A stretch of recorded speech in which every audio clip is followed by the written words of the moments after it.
Le village de Dianké s'étendait le long d'une piste rouge qui serpentait entre les champs de mil et les manguiers anciens. Chaque matin, le soleil se levait lentement derrière la colline, et la lumière dorée glissait sur les toits en banco comme une promesse silencieuse. À Dianké, tout le monde connaissait tout le monde. Et pourtant, personne ne connaissait vraiment l'histoire de Mariama et d'Ibrahima. Ibrahima avait 38 ans. Il cultivait la terre héritée de son père, à quelques kilomètres du village. C'était un homme réservé, large d'épaules, le regard profond, toujours poli mais rarement bavard. On disait qu'il n'avait jamais quitté la région. Certains affirmaient qu'il manquait d'ambition. Lui ne répondait jamais. Mariama, elle, était revenue au village après plusieurs années passées en ville. À 32 ans, elle avait décidé d'ouvrir une petite boutique de produits alimentaires près du marché central. Elle était indépendante, respectée, et son sourire attirait naturellement les clients. Leur première vraie conversation eut lieu un après-midi brûlant de saison sèche. Ibrahima était entré dans la boutique pour acheter du sucre et du thé.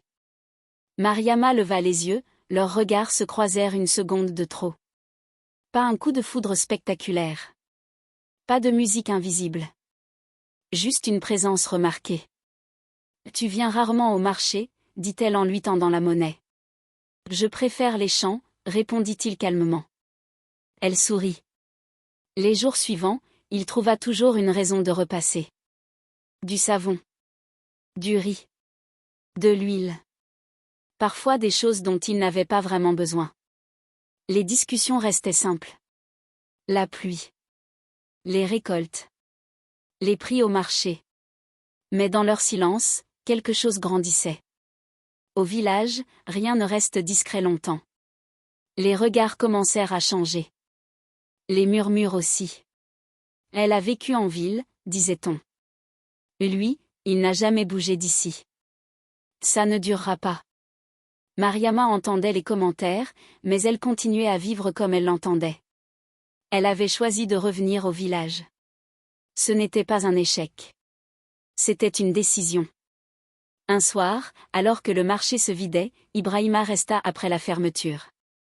Il l'aida à ranger les sacs de riz et à fermer la porte métallique. Ils marchèrent ensemble jusqu'au grand manguier à l'entrée du village. Le ciel était d'un orange profond. Le vent soulevait légèrement la poussière. « Pourquoi es-tu revenu ?» demanda-t-il. Elle prit son temps avant de répondre. « En ville, j'avais du travail. Mais je n'avais pas de racines. Ici, j'ai moins d'argent, mais je respire. » Il hocha la tête. Il comprenait. À partir de ce soir-là, leur relation prit une autre dimension. Pas d'annonce officielle. Pas de gestes exagérés. Juste une présence constante. Il passait l'aider à transporter les marchandises lourdes. Elle lui apportait parfois de l'eau fraîche au champ. Ils apprenaient à se connaître lentement. Mais aimer dans un village signifie aussi affronter les attentes.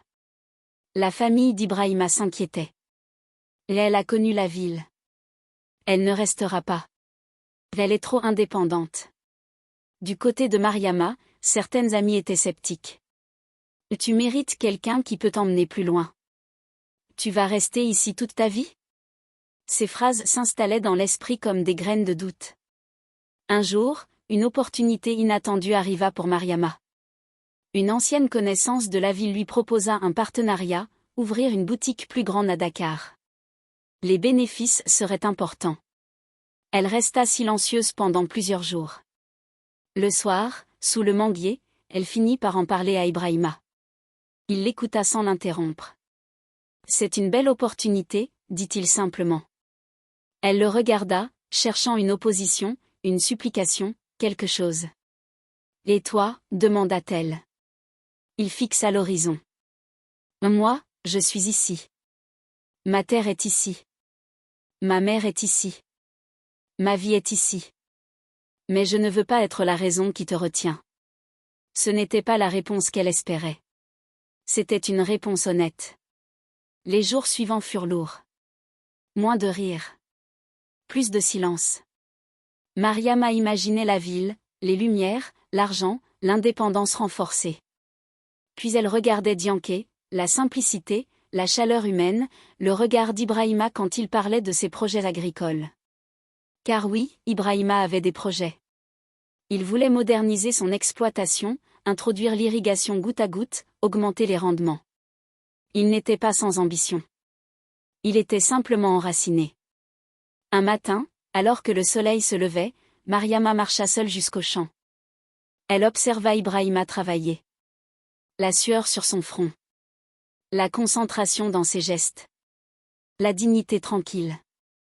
Elle comprit que l'amour n'est pas seulement une émotion. C'est un choix. Le soir même, elle refusa l'offre de la ville. Mais elle ne renonça pas à l'ambition. Au contraire. Elle proposa à Ibrahima une idée, transformer une partie de sa production agricole en produits transformés, farine conditionnée, huile locale, sacs bien emballés et les vendre au-delà du village. Au début, le projet semblait ambitieux.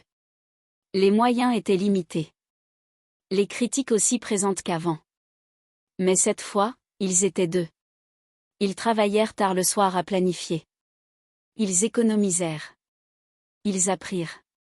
1 an plus tard, la petite boutique de Mariama vendait leurs propres produits agricoles transformés. Les villages voisins commencèrent à commander. Ils n'étaient pas devenus riches. Mais ils étaient devenus solides. Leur mariage fut simple. Sans extravagance. Entourés d'adultes du village, de regards autrefois sceptiques devenus respectueux. Le manguier était toujours là. Les champs aussi. La boutique aussi. La différence, c'était leur regard l'un sur l'autre. Ils avaient choisi l'amour sans renoncer à leurs ambitions. À Dianké, on racontait parfois leur histoire comme celle d'un compromis. Mais ce n'était pas un compromis. C'était une construction. Car aimer, dans un village comme ailleurs, ce n'est pas fuir ses racines ni abandonner ses rêves. C'est décider d'avancer ensemble, même quand les chemins semblent différents. Et chaque soir, quand ils fermaient la boutique et que le soleil disparaissait derrière la colline, ils savaient qu'ils avaient fait le bon choix. Pas le plus facile. Mais le leur.